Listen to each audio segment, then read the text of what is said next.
All right, so a lot of people have been talking about this new study released by the Cato Institute um, that has some very interesting implications for U.S. immigration policy. So the Cato Institute just released a major new analysis titled Immigrants' Recent Effects on Government Budgets 1994 to 2023. It is the first study to examine 3 decades of federal, state, and local fiscal data to measure how both legal and illegal immigrants affect U.S. government finances. Now, the Cato Institute is actually pretty right wing. They are a libertarian think tank in Washington, D.C., that was instituted, I believe, by Ronald Reagan, if I'm not mistaken, that promotes individual liberty, limited government, free markets, and peace. So I thought it'd be interesting to look at some of their key findings.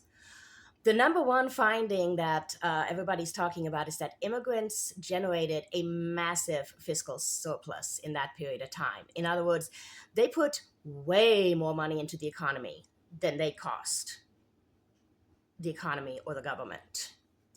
Immigrants reduced U.S. government deficits by approximately, give or take, around $14.5 trillion from 1994 to 2023. Let me say that again. Without immigrants, this country would be around $14.5 trillion more in debt by 2023, would have been by 2023 than it was.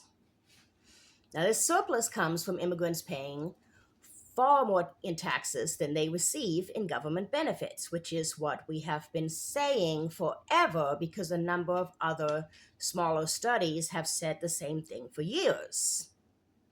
But this is a massive deep dive conglomerate study by what is generally a right-wing think tank. So,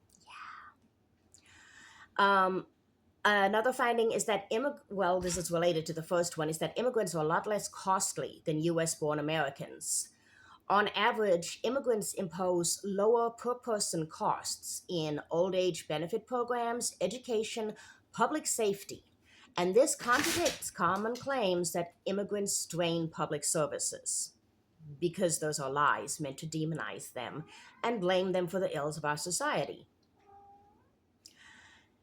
Also, immigrants significantly reduced federal debt growth. Cato estimates that without immigrants, U.S. public debt would have reached 205% of GDP by 2023, nearly double the actual level. That's pretty much what I said earlier, stated in another way. And they also found that undocumented immigrants alone reduced the federal deficit by nearly $1.7 trillion over the same period, in case you say, oh, well, it's just the good ones who came here the right way. No. Immigration helped prevent a deeper fiscal crisis.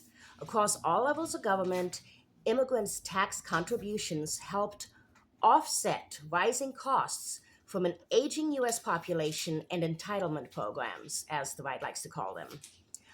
Now, why this matters is that this is, like I said, one of the most comprehensive fiscal analysis ever conducted on immigration in the United States.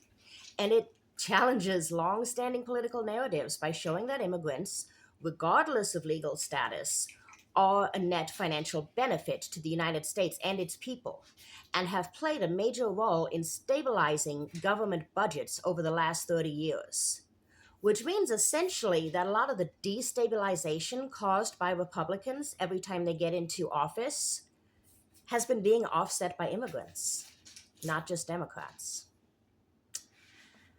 But yeah,